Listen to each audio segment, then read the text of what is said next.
E aí, pessoal, tudo bem? Eu gostaria de começar essa aula com uma mensagem para vocês. Para vocês que estão desanimados, exaustos, cansados, desesperançosos, enfim. Para quem é ateu, que não acredita em Deus, enfim, só escuta aí, não precisa, né, absorver o que eu falar, tá? Porque eu respeito, cada um tem a sua crença, né? Mas enfim, como a maioria tem uma crença, eu vou dizer para essas pessoas, tá? Bom, a porta que Deus fecha, ninguém abre mais. Ninguém abre mais. E a porta que Deus abre, ninguém fecha, tá? Então é isso aí que eu queria dizer para vocês. Bom, nessa aula a gente vai trabalhar com a parte da mecânica quântica, tá? A profundidade disso, a parte mais complexa, com as equações e tal lá, vocês vão ver com mais profundidade na pós-graduação, ou no curso de física, ou no curso de química, né? Porque ambos têm a física quântica e a química quântica, né? Então, na pós-graduação você estuda isso aí com detalhes. Nos interessa agora estudar o que é necessário, tudo bem?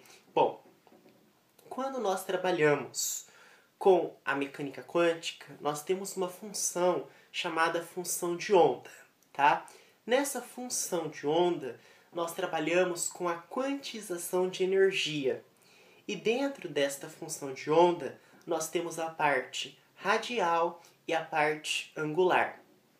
A parte radial nos fornece a distância mais provável de encontrar o elétron em relação ao núcleo.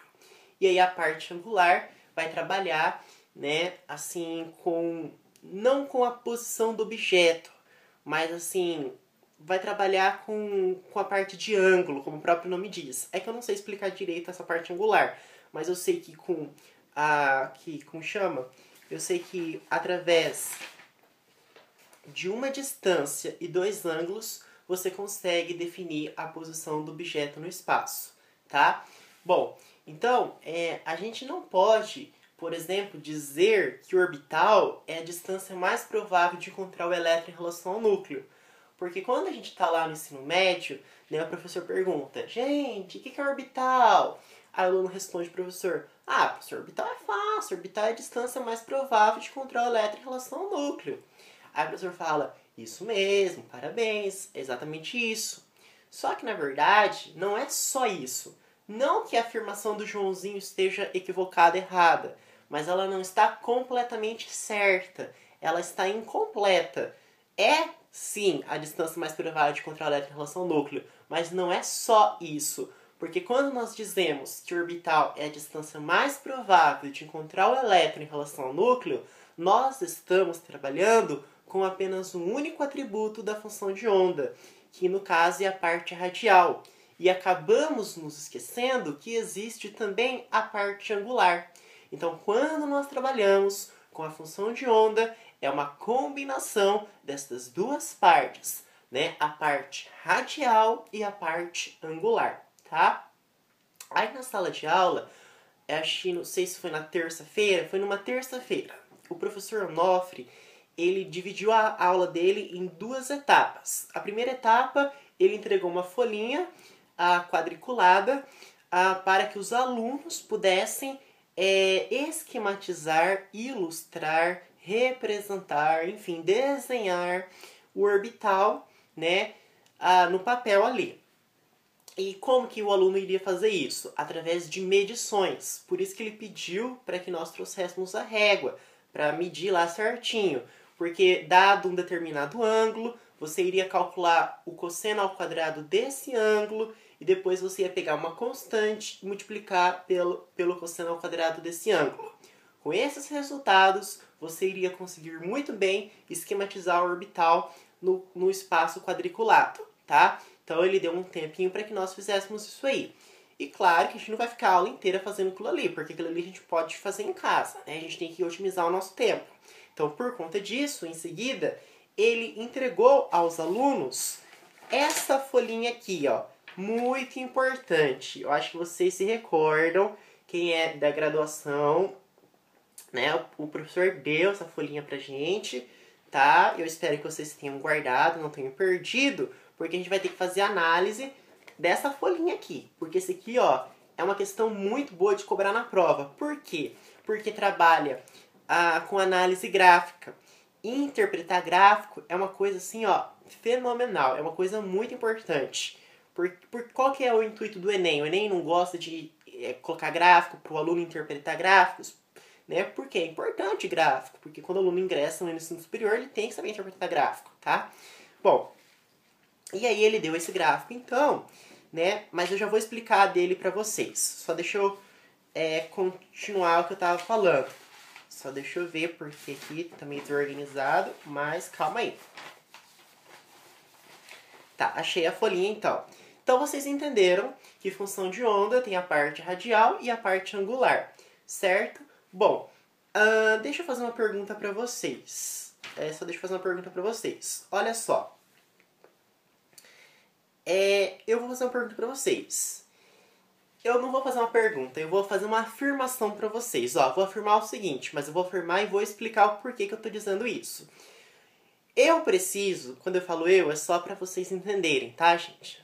Eu preciso de um volume menor no 1S do que no 2S. Então, vocês concordam comigo que eu preciso de um volume menor no 1S do que no 2S? Vocês concordam comigo?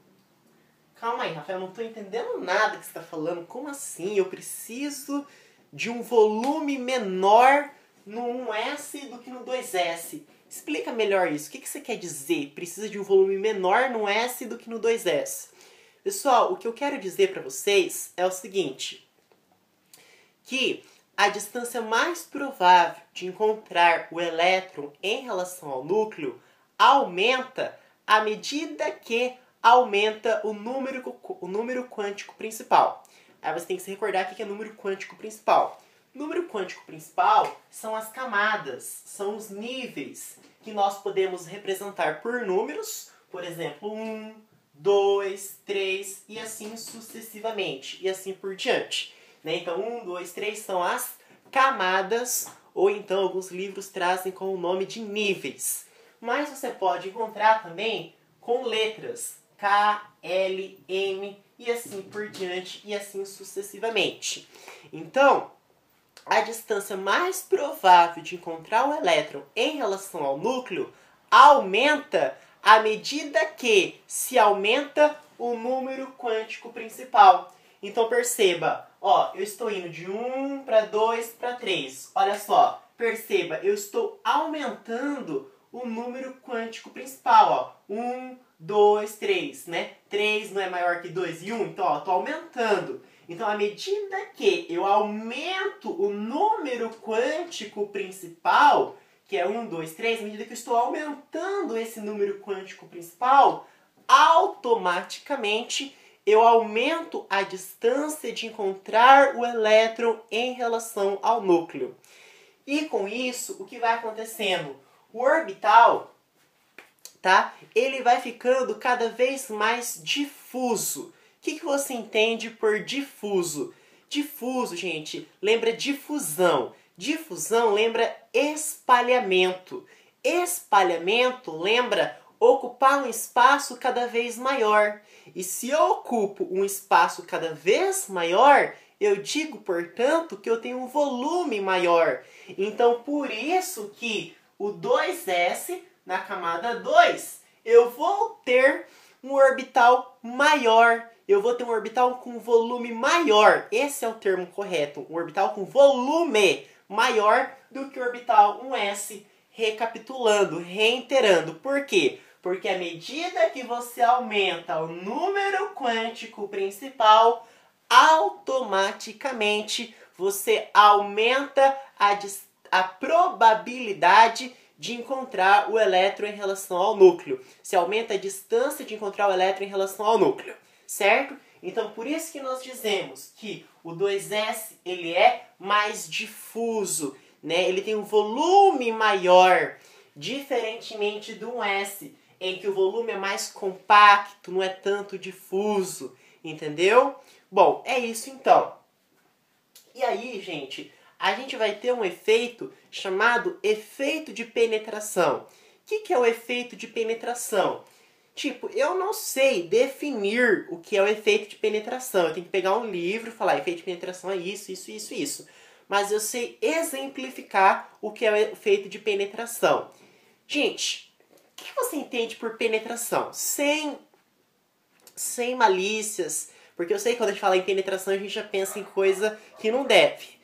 Mas é mais ou menos aquilo ali. Assim, claro, não vamos comparar com aquilo, pelo amor de Deus, tem que é uma ciência, né? Mas penetração, vamos pensar, penetração, lembra, não adianta você decorar um conceito se você não entender o porquê daquilo, o porquê daquele nome. Porque com o nome você consegue decodificar do que se trata aquilo ali.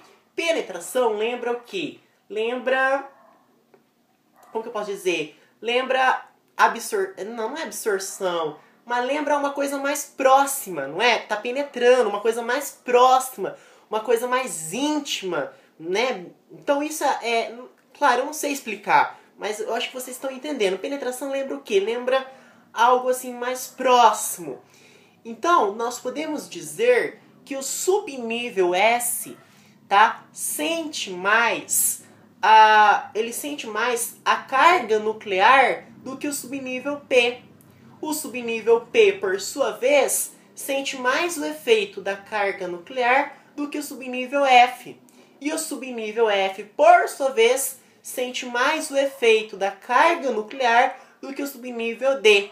Então, tudo isso que eu falei é aquilo que nós convencionamos chamar de efeito de penetração. É a sensibilidade com que o subnível sente em relação à carga nuclear. Então, nós dizemos que o subnível S tem, né, um efeito de penetração maior do que o subnível P, que tem um efeito de penetração maior que o subnível D, que tem um efeito de penetração maior que o subnível F. É a atração que ele sente pela carga nuclear. Então, esse efeito porque é um efeito, é uma constatação física que você está observando, é um efeito. Penetração porque você está mais próximo, você está sentindo aquilo ali, entendeu? Bom, deixa eu ver aqui então. Então só vou ler aqui para vocês entenderem o que eu quis dizer. Olha só.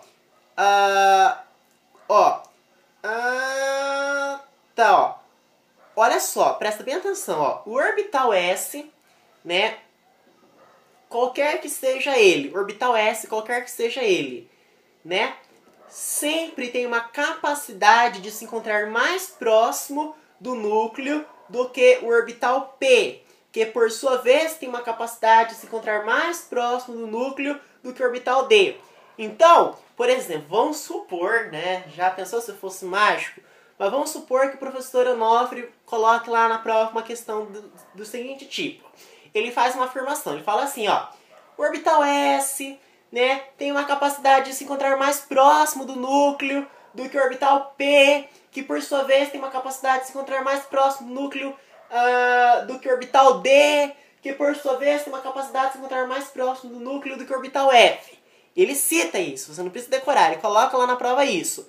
Aí ele fala o seguinte, faz uma pergunta, de qual efeito trata-se isso aí? Aí você responde, horas, isso é o efeito de penetração. Efeito de penetração é exatamente isso. O orbital S, seja ele qual for, se encontrar mais próximo do núcleo do que o orbital D, que o orbital P, que o orbital D, que o orbital F, certo? Tanto que alguns livros, né, se você for na internet ver também alguns sites, eles colocam assim, orbital S maior que orbital P, maior que orbital D, maior que orbital F. Isso aqui é o efeito de penetração. Tá, mas traduz, o que isso aqui significa? Significa que o orbital S, seja ele qual for, se encontra mais próximo do núcleo do que o orbital P, que se encontra mais próximo do núcleo do que o orbital D, e o orbital D se encontra mais próximo do núcleo do que o orbital F. Então isso aqui, gente, é aquilo que nós convencionamos chamar de efeito de penetração. Efeito de penetração, tá?